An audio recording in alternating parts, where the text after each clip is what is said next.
السلام علیکم ورحمۃ اللہ وبرکاتہ۔ نحمده ونستعینه ونصلی علی رسوله الکریم، اما بعد۔ باب من رأى اذا اشترى طعاما جزافا الا يبيعه حتى يؤذيه الى رحله والادب فی ذلک۔ یہ باب ہے اس کے بارے میں جس نے یہ رائے رکھی کہ جب کوئی کھانا اندازے سے خریدے تو وہ اس کو نہ بیچے یہاں تک کہ اس کو اپنے گھر لے آئے، اور اس میں سزا کے بارے میں امام بخاری کہتے ہیں کہ ہمیں بیان کیا یحییٰ بن بکیر نے، وہ کہتے ہیں ہمیں بیان کیا لیث نے یونس سے، وہ ابن شہاب سے، وہ کہتے ہیں کہ مجھے خبر دی سالم بن عبداللہ نے کہ بے شک عبداللہ بن عمر رضی اللہ عنہما کہتے ہیں لقد رأیت الناس فی عہد رسول اللہ صلی اللہ علیہ وسلم، میں نے لوگوں کو دیکھا نبی صلی اللہ علیہ وسلم کے زمانہ میں یبتاعون جزافا، وہ کھانا خریدتے تھے اندازے سے،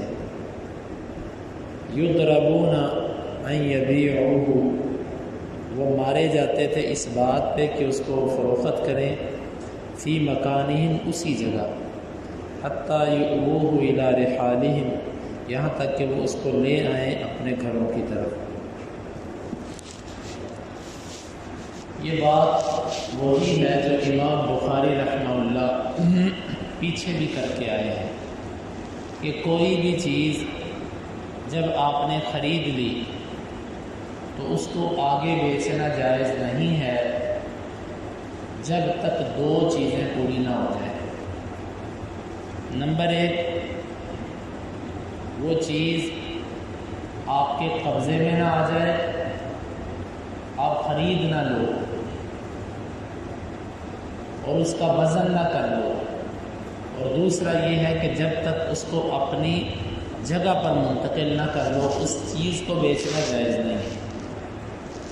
امام مالک رحمہ اللہ کا موقف یہ ہے کہ جو چیز آپ نے تول کر خریدی یا ماپ کر خریدی اس کے لیے تو یہی شرط ہے کہ جب تک تم اس کو اپنی جگہ پر نہ لے جاؤ آگے نہ بیچو۔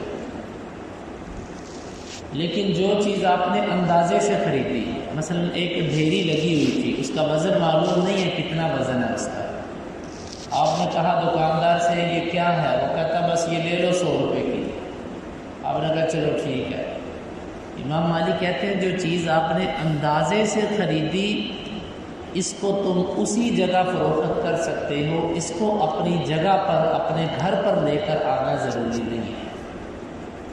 امام بخاری نے اس مسئلے پر رد کرنے کے لیے باب قائم کیا کہ جو چیز بھی تم نے خریدی ہے، چاہے اس کا وزن ہوتا ہے، چاہے اس کا ماپ ہوتا ہے، چاہے وہ چیز تم نے اندازے سے خریدی، ہر قسم کی چیز کے لیے شرط یہ ہے کہ جب تک تم اس کو اپنی دکان، اپنے گھر، اپنے اڈے پر منتقل نہیں کر لیتے اس کو آگے بیچنا درست نہیں ہے۔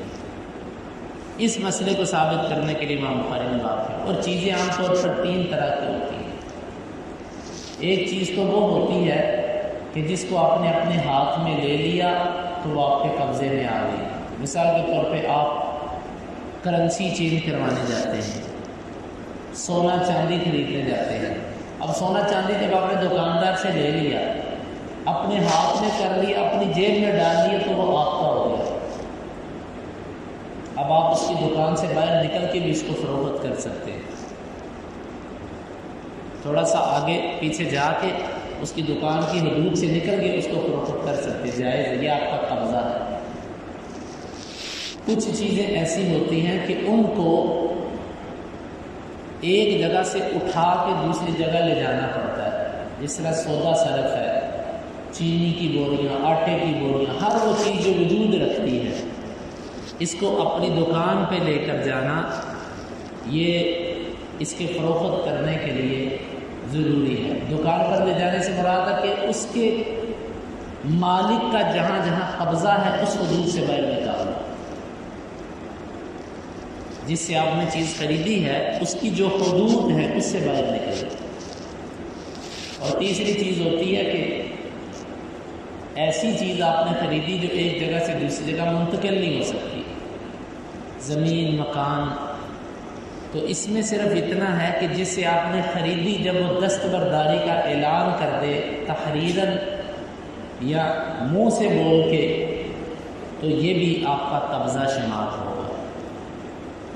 جب تک وہ دستبرداری نہیں کرتا آپ کے حق میں، اس وقت تک آپ کو اختیار نہیں ہے کہ آپ اس کو آگے بیچیں۔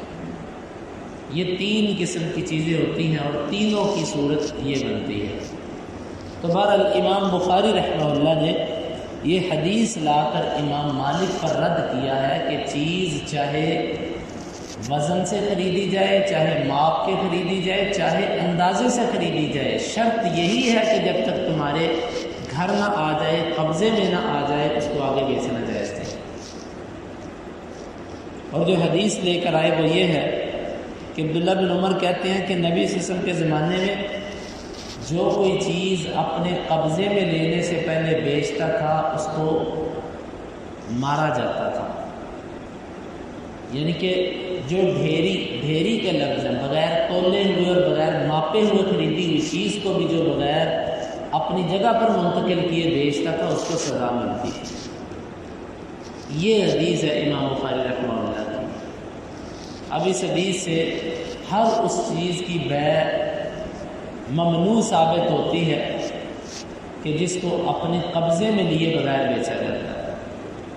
یہ اسٹاک مارکیٹ جو ہوتی ہے، ایکسچینج، اس کے اندر جو شیئرز ہوتے ہیں، ایک بندے نے شیئر خریدا، شام کو اس نے اس سے مہنگا کر کے بیچ دیا، دوسرے بندے نے اس سے خریدا، اس نے اس سے مہنگا کر کے بیچ دیا۔ چیز کسی کو پتہ ہی نہیں کہ وہ ہے کہ نہیں ہے،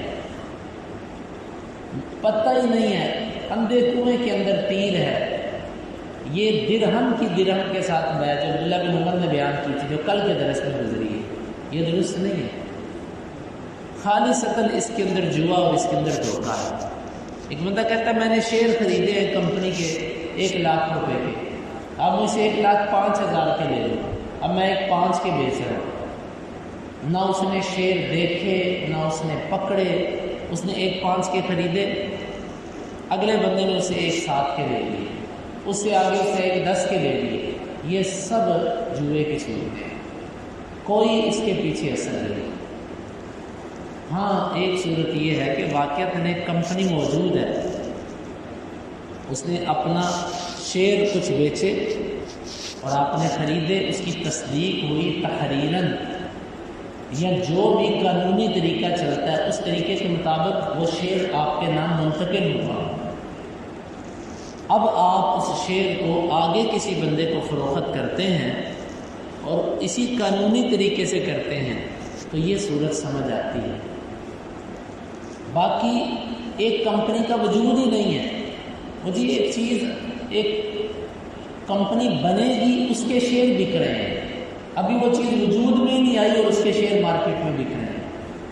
یا ایک چیز وجود تو رکھتی ہے لیکن اس کے شیئر آپ کے پاس ہیں کہ نہیں ہیں، نہ کوئی تصدیق ہے، نہ کوئی قانون ہے، بس میں نے اتنے کا خریدا، آپ اتنے کا خریدا۔ یہ صورتیں صراحتاً جوئے کی صورتیں ہیں، اور اکثر مارکیٹ کے اندر یہ جو شیئرز ہوتے ہیں اس میں اکثر 2 نمبریاں ہوتی ہیں۔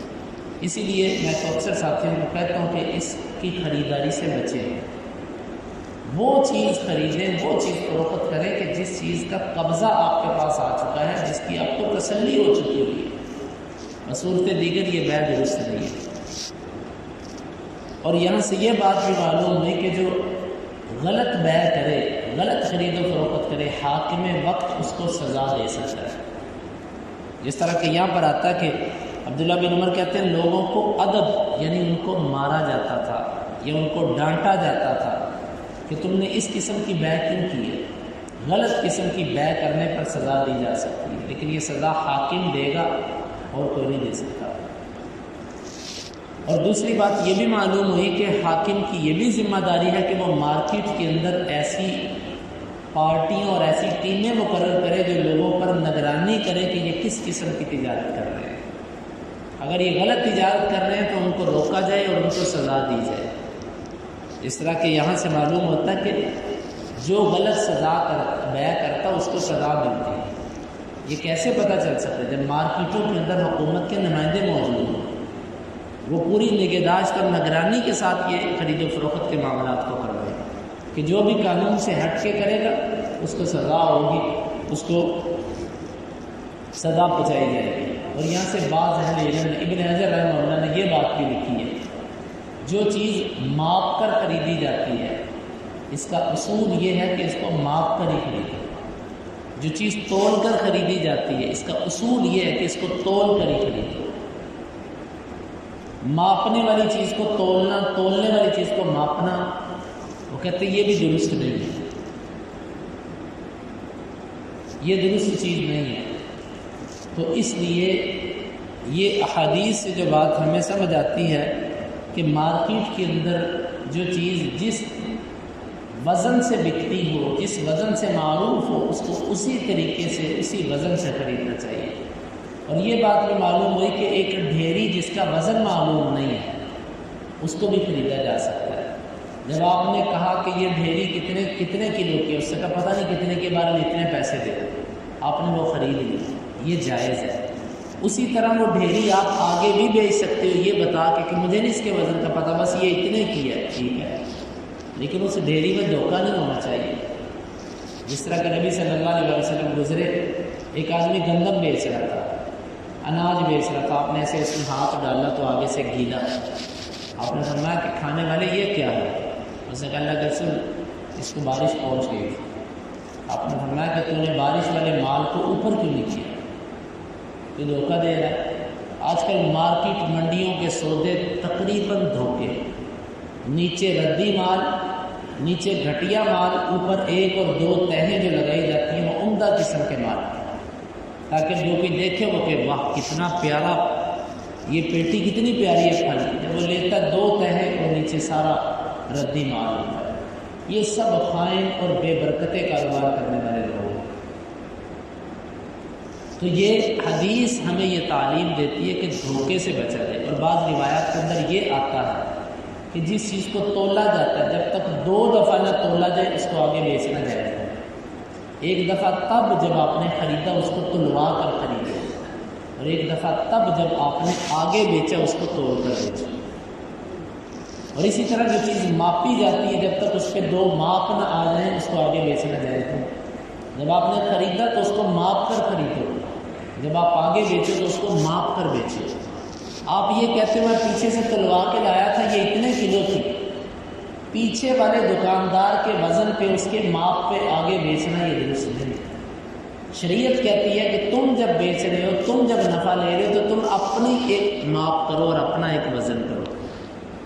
تو ہمارے اکثر یہ ہوتا ہے کہ پیٹیوں کے اوپر مال کے اوپر لکھا ہوتا ہے اتنے کلو، یہ منڈی سے تل کے آیا، یہ فیکٹری سے تل کے آیا، اس کو اسی فیکٹری کے وزن پر آگے اٹھوا دیا جاتا ہے.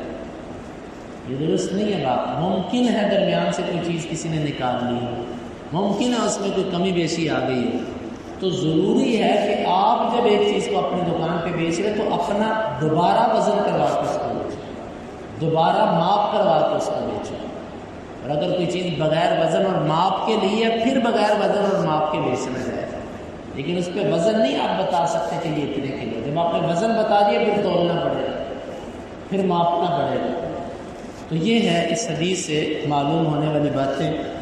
اللہ رب العالمین سے دعا ہے کہ وہ ہمیں کتاب و سنت کو سمجھنے کی اور اس کے تقاضوں کو پورا کرنے کی توفیق عطا فرمائے. اللہم انفعنا بما علمتنا وعلمنا ما ينفعنا وزدنا علما وآخر دعوانا ان الحمد للہ رب العالمین. حدیث نمبر 2137.